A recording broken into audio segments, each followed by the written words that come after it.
इथे काय जिल्हा नांदेड. नांदेड. बरं बरं. आणि तुम्ही इथं केव्हापासून आलो, कशासाठी आलो? माझ्या अगोदर आम्ही आला लहानपणी ह्या देवाचं थोडं परिचय माहिती होतं. हां. त्या देवाचं परिचय माहीत होते त्यावेळेस जेवण केले होते.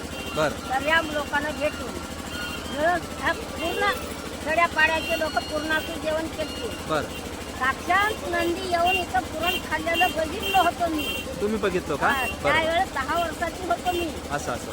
हे माझ्या डोक्यामध्ये गोष्ट होती. बरं म्हणून मला संकट आल्या वेळेस बरं मी म्हणलं या महादेवानं माझं संकट निवारण करावं बरं आणि मी तुझ्या पायरीलाच पडून मरावं म्हणून माझी इच्छा होती. बरं बरं म्हणल्याबरोबर माझ्या इच्छा पूर्ण झालं. बरं बरं झालं म्हणून मी आलो. मग आता तुमचं वय सध्या किती आहे? माझं वय 78 आहे. 78 वर्षे आहे का? मग तुम्ही ज्यावेळेस तुम्हाला हे महादेवाच्या मंदिराचा चमत्कार लाभला दिसला त्यावर त्या टायमाला तुमचं 10 वर्ष वय होतं. हो. बरं बरं. म्हणजे सर्व अनुभव तुम्हाला आहे. हा. मग त्या वर्षापासून तुम्ही या देवाला म्हणजे तुम्ही आत्मसात करता. हा. आणि मग आपलं म्हणणं असं आहे मग तुम्ही त्या वर्षापासून या देवाचं म्हणजे कोण्या नावानं प्रसिद्ध आहे इथं देव, कोणत्या नावानं कसं म्हणतात या देवाला? गोरेश्वर मंदिर म्हणून. गोरेश्वर मंदिर म्हणतात का? बरं बरं. जोरात बोला तुम्ही. आता इथं किती वर्षापासून आला? इथं 25 वर्षापासून आलो मी. बरं बरं. 25 वर्षापासून म्हणजे कशासाठी आला, काय म्हणून करा इथं येऊन राहिलो? आता तेव्हा माझ्या इच्छाप्रमाणे माझी इच्छा पूर्ण झाली. हां. झाल्यानंतर बोलल्याप्रमाणे येवा म्हणून आलो. मला थोडं साक्षात्कार घडला बरं बरं तेव्हा मालकानं मुलाईनं घरं बांधून दिले. बरं बरं. जागा घेतले खर्च घर बांधून दिले. हां. तुमच्या मालकाचं नाव काय? माझ्या मालकाचं नाव माधप्पा सुंदाळे. बरं बरं. तुम्ही कोणत्या गावचे? महाराजवाडी. महाराजवाडी. मुलांचे नाव काय?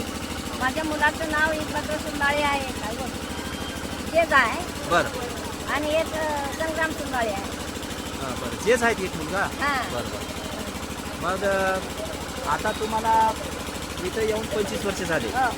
25 वर्षामध्ये इथं महादेव मंदिरात खोरेश्वर महादेव मंदिराच्या परिसरामध्ये हां. म्हणजे कोणकोणत्या माध्यमातून इथं सेवा केलेली आहे, तुम्ही कोणत्या माध्यमातून विकास केलेला आहे?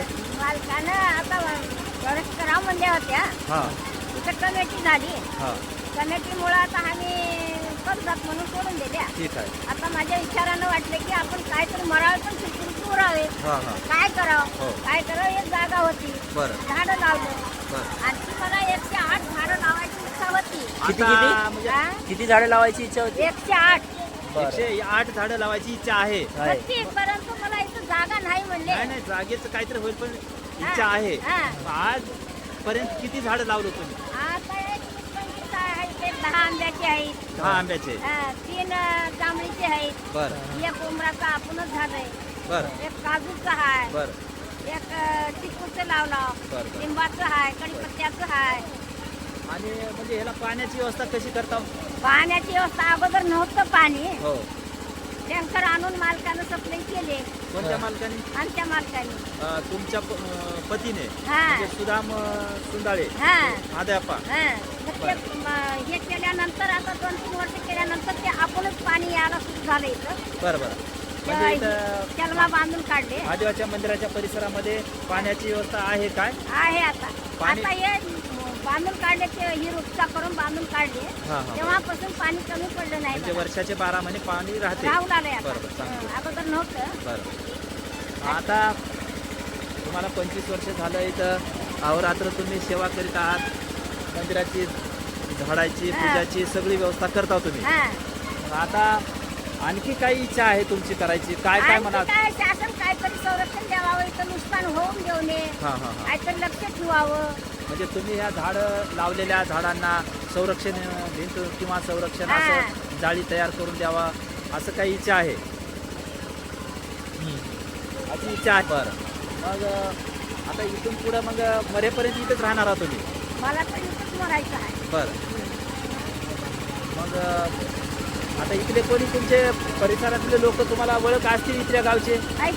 आहेत का? हा. मग ते झाडं किती लावला, कोणते कोणते लावला दाखवा जरा. आंब्याचे आहे. हे इथं पाय आहे ते हां हे आंब्याचं आहे. हां. दाखवा बरं, फिरून दाखवा. हा. फिरून दाखवा सगळे. हे पण आंब्याचंच आहे. हा, चला, फिरून दाखवा. पुढे पुढे चला. हे केळीचे आहे. हा,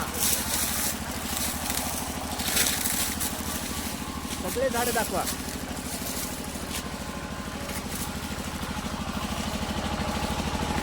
हे आंब्याचं आहे. हा, हे कशाचं आहे? हे काजूचं आहे. काजूचं आहे का? हो. हा, तिकडे एक आहे ते कशाचे ते हा? ते तिकडचे. हे पण आंब्याचंच आहे. हे आंब्याचं आहे. बरं. बरं. हा. हे काजूचे आहेत का? हा, हे काजूचं आहे. हा, बरं. मग आणखी किती वर्ष सेवा करायची इच्छा आहे तुमची? हा? किती वर्ष सेवा करायची इच्छा आता आहे? ज्या दिवशी देऊन येईल तोपर्यंत. बरं. तोपर्यंत इथे सेवा करणार आहात? हा. बरं. तुमचं पूर्ण नाव अजून एकदा सांगा. माझं पूर्ण नाव जोरात बोला.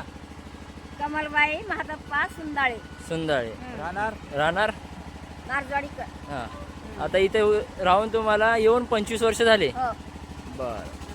मग आता तुम्हाला शासनाकडून ट्रस्टकडून कोणाकडून काय इच्छा आहे तुमची? मला विचार मी कोण्या फंडातून पैसा घेतलो नाही. हां. मी स्वतःच्या कष्टानंच माझ्या मुलाला नोकरी लागली म्हणून माझ्या त्याच्यानं त्याच्याकडूनच घेऊन मी ह्या जागेची व्यवस्था केला. बरं. आतापर्यंत मी कोणाचा रुपया बी घेतलो नाही. बरं. पण आता इथून मला फक्त नजर सर्वांची राहावं हेच इच्छा आहे.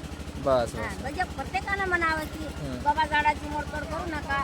कोणी मोडणार आहे, कोणी उचलणार आहे. म्हणजे तुम्हाला सहकार्याची आवश्यकता आहे सर्वांच्या. हा, सर्वांनी सहकार्य करावं. सहकार्य करावं. याच्या संरक्षण, या झाडांना हा. संरक्षण देण्याचे हा. कुठल्याही पद्धतीच्या माध्यमातून संरक्षण मिळावं. तांबडीची आहेत. हां हां. तर आज आपण आलो होतो खोरेश्वर महादेव मंदिर येथे. हे कमळबाई यांचे आज एक छोटासा संदर्भ व इंटरव्ह्यू घेतलो. त्यांचं म्हणणं असं आहे की सरकार व इथल्या ट्रस्टचे जे काही पुढारी किंवा सरकारचे जे काही शासकीय कर्मचारी असतील त्यांनी यांना संरक्षण पूर्ण साईडने जाळी मारून कुंपण बांधून व लाईटची व्यवस्थितरित्या लाईट व्यवस्था केली पाहिजे अशी त्यांची मागणी आहे. तर